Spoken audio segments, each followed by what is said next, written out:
नमस्कार, बहुत स्वागत है आपका। सोमवार के दिन भगवान शिव की आराधना करने से जीवन के सारे कष्ट ही मिट जाते हैं। चाहे वो कैसे भी कष्ट हो, जीवन की कैसी भी परेशानी हो, बाधाएं हो, उनसे आप बाहर आ जाते हैं। शिव जी की आराधना करने वाले को कभी भी जीवन में कोई भी ग्रह बाधा परेशान कर ही नहीं सकता। शिव जी पर तमाम तरीके के चीज़ें, वस्तुएं अर्पित की जाती हैं ताकि आपके जीवन के परेशानियों को दूर आप कर सके। जब संसार को बचाने के लिए शिव जी ने विष पिया था, तब विष जो पीने के बाद उनके कंठ में विष उन्होंने रख लिया था, तब यहाँ पर उनके कंठ में असीम जलन पूरे शरीर में हो रहा था। और यहाँ पर समुद्र मंथन की कथा में भी ये बात आती है, विष्णु पुराण, भागवत पुराण में भी वर्णित है कि समुद्र मंथन के दौरान जब संसार को बचाने के लिए भगवान शिव ने विष पी लिया था, तो उनका पूरा कंठ ही नीला हो गया था। और इस विष के प्रभाव से शिव और उनकी जटा में बैठी देवी गंगा पर भी जब ये प्रभाव पड़ने लगा, ऐसे में समस्त देवी देवताओं ने शिव जी को दूध ग्रहण करने का आग्रह किया। और जैसे ही शिव जी ने दूध ग्रहण किया तो उनके शरीर में विष का असर कम होने लगा।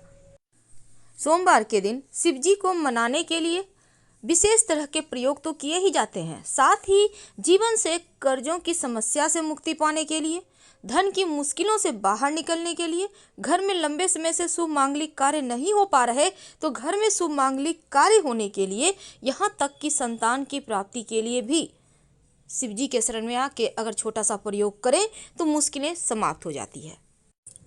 अगर आप कर्जों से परेशान हैं, जीवन में समस्याएं एक के बाद एक परेशान करें, धन की समस्या बहुत ज़्यादा है, तब एक बार बटकेश्वर महादेव के शरण में आ जाएं। कर्जों की समस्या से, धन की परेशानी से आसानी से आप बाहर निकल आएंगे। सबसे पहली बात तो बट का वृक्ष यानी बरगद का पेड़ आपके घर के आसपास है तो वहीं पर आपको जाना होगा। सोमवार के दिन ये प्रयोग करना है, लगातार 3 सोमवार करना है। 1 लोटा जल में 1 चुटकी पिसा हुआ चावल, 1 चुटकी हल्दी लेकर आप किसी भी बरगद के पेड़ के नीचे चले जाएं और वहां पर जल अर्पित करें और बटकेश्वर महादेव को प्रणाम करें। यानी जल अर्पित करना है जड़ में, लेकिन प्रणाम करना है बटकेश्वर महादेव को। इसके बाद थोड़ा सा जड़ उससे वहां पर से पेड़ से तोड़ कर ले आएं। अब इस जड़ को आप लाल धागे के सहारे बांधकर अपने पॉकेट में रख लें, पर्स में रख लें, अपने बैग में रख लें, या आप चाहें तो अपने व्यवसाय स्थल पर रख लें, आप चाहें तो गले या बाह में धारण कर सकते हैं। धन की मुश्किलें भी दूर होगी, कर्जों की समस्या से मुक्ति मिल जाएगी। आइए अब जानते हैं एक छोटा सा प्रयोग जो जीवन के सारे कष्टों को धर लेगा, दूर कर देगा। कई बार क्या होता है, शत्रु बहुत परेशान करते हैं, आप हार चुके होते हैं कि क्या करें, कैसे भगवान हम इस परेशानी से बाहर निकले, कैसे हम तमाम बंधनों से मुक्त हो जाएं। इस मोह माया जाल में हम इस कदर फंस जाते हैं कि कभी कभी बहुत ज़्यादा उलझनें होती हैं, समझ में नहीं आता कौन अपना है कौन पराया, क्योंकि हर कोई हर किसी के साथ गेम खेल रहा होता है। लेकिन फिर भी हम उन्हीं रिश्तों को निभाना जानते हैं क्योंकि हमारी परंपरा ही ऐसी है। तो चलिए अब हम जानते हैं सिंपल तरीके से कैसे दुश्मनों से मुक्ति पाएं। देखिए, आप किसी भी सोमवार को ये उपाय कर सकते हैं। आपको चाहिए होगा 11 काली मिर्च और थोड़ा सा कच्चा दूध। तो काली मिर्च को कूटकर उसका पाउडर बना लें, कच्चा दूध में मिलाकर इसको शिवलिंग पर अर्पित कर दें। ऐसा करने से शत्रु विरोधी शांत हो जाते हैं। ये प्रयोग 3 सोमवार लगातार कीजिएगा।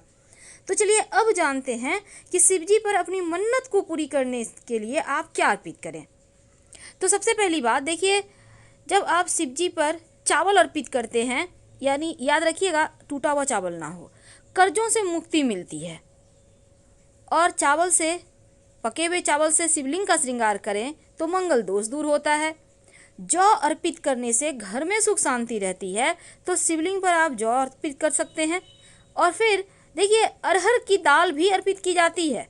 माना जाता है कि अगर शिवलिंग पर आप अरहर की दाल या अरहर के पत्ते अर्पित करें तो धन और ऐश्वर्य की कमी जीवन में कभी नहीं होती, दिन ब दिन बढ़ता ही चला जाता है।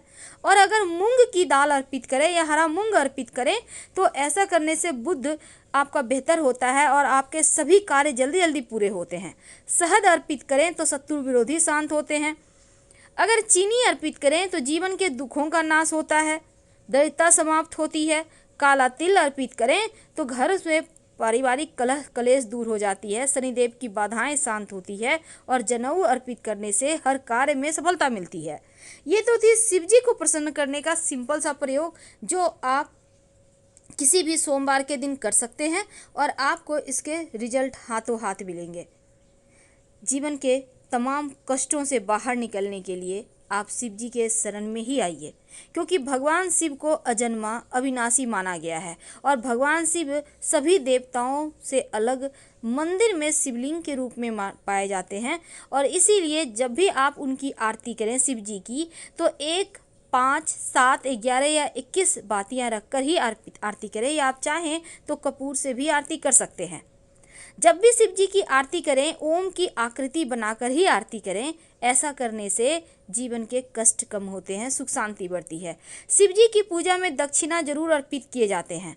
दक्षिणा में कैसे करेंगे अर्पित? एक पान का पत्ता लेंगे, उसके ऊपर सुपारी, सिक्का, लौंग, इलायची, थोड़ी सी मीठी वस्तु लेकर आप शिव जी के पास सबसे अंत में पूजा करने के बाद रखने के बाद आरती करना है। और जब शिव जी की पूजा हो जाए तब नंदी की कान में अपनी मनोकामना जरूर कहिएगा। और अगर दुश्मन ज़्यादा परेशान करे तो लाल गुड़हल के पुष्प भी अर्पित करने का विधान है शिव जी को। शिवलिंग पर दूध में मिश्री डालकर अर्पित करने से, जिसको हम मीठा दूध कहते हैं, समस्त सिद्धियां प्राप्त होती है। तो शिवलिंग पर अपने ग्रहों की पीड़ाओं से मुक्ति पाने के लिए बहुत सारे प्रयोग भी किए जाते हैं, लेकिन एक छोटा सा प्रयोग देखिए। सबसे पहली बात तो बहुत सारे लोग कहते हैं शिवलिंग पर चढ़ा हुआ प्रसाद खाएं या ना खाएं।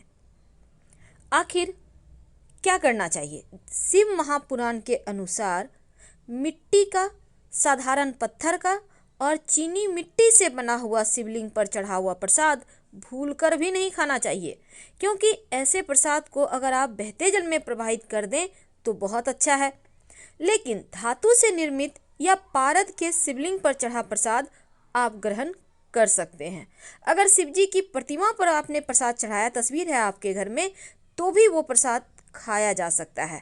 इससे भोलेनाथ की कृपा मिलती है। धार्मिक मान्यताओं के अनुसार शिवलिंग के साथ शालिग्राम हो तो सभी दोष नष्ट हो जाते हैं। पर क्यों नहीं खाया जाता? कहा जाता है अगर हम मान्यताओं की माने तो देवी देवताओं को चढ़ा हुआ प्रसाद खाने से सभी पाप नष्ट हो जाते हैं। लेकिन शिवलिंग पर चढ़ा हुआ प्रसाद, चूंकि शिव जी के मुख से चंडेश्वर नामक गण उत्पन्न हुआ था और माना जाता है शिवलिंग पर चढ़ा प्रसाद चंडेश्वर का भाग होता है, इसीलिए शिवलिंग पर चढ़ा हुआ प्रसाद ग्रहण करने की मनाही है। लेकिन शिव पुराण के अनुसार सभी शिवलिंग पर चढ़ा हुआ प्रसाद चंडेश्वर का भाग नहीं होता। इसीलिए आप पापों से मुक्ति के लिए आप प्रतिमा पर चढ़ा और पारद शिवलिंग पर चढ़ा हुआ प्रसाद, यहाँ तक कि आपके घर में जो तस्वीर है उस पर भी चढ़ा प्रसाद खा सकते हैं। धार्मिक मान्यता है कि अगर सोमवार के दिन शिवरात्रि हो, मासिक शिवरात्रि, तो इस दिन कुंवारी कन्याएं मनोवांछित वर प्राप्ति के लिए इस व्रत को जरूर रखें। उन्हें इच्छानुसार वर मिलता है और उनके विवाह में आ रही रुकावटें भी दूर हो जाती है। अगर सुहागिन महिलाएं सौभाग्यवती रहने का वरदान प्राप्त करना चाहती हैं तो इस दिन व्रत रखें। पति के समस्त संकट महादेव की कृपा से दूर हो जाते हैं और निसंतान दंपति को सुयोग्य संतान की प्राप्ति होती है। तो इस दिन कथा भी सुनने का विधान है और साथ ही आप चाहें तो रुद्राभिषेक भी कर सकते हैं, करवा सकते हैं। शिव जी की कृपा बरसेगी। और भगवान शिव की विधि विधान से यहाँ से पूजा शुरू होगी। तो आप कुछ करें या ना करें, पर शिव जी को चंदन जरूर लगाइएगा और माँ पार्वती को हल्दी जरूर लगाइएगा, हल्दी चढ़ाइएगा। और इसके बाद आप शाम के वक्त एक दीपक जरूर लगा दीजिएगा शिव जी के मंदिर में। लेकिन अब जानते हैं वो दिया, चमत्कारिक दिया, जो आपके जीवन के धन की मुश्किलों से आपको बाहर निकालेगा और बड़ा से बड़ा कर्जों से बाहर साथ ही साथ आप जो भी चाहें, जितना भी चाहें, वो आपको देगा। आखिर वो चमत्कारिक दिया कहाँ जलाएं? देखिए, किसी भी सोमवार के दिन ये प्रयोग करें। वैसे तो आप घर में दिया बाती करते हैं, आप हो सकता है बगल में आपके शिव जी के मंदिर हैं तो रोज ही जाके दिया जलाते होंगे, लेकिन ये प्रयोग महाप्रयोग है। बिल्व का पेड़, आपके घर के आसपास कहीं बिल्व का पेड़ है तो पहले से देख कर रखिएगा, और बिल्व के पेड़ के नीचे मिट्टी का दीपक घर से लेकर जाइएगा, मिट्टी का दीपक, और उसमें घी और 2 बाती, यानी 2 बाती एक ही दिया में रखकर ये जलेगा।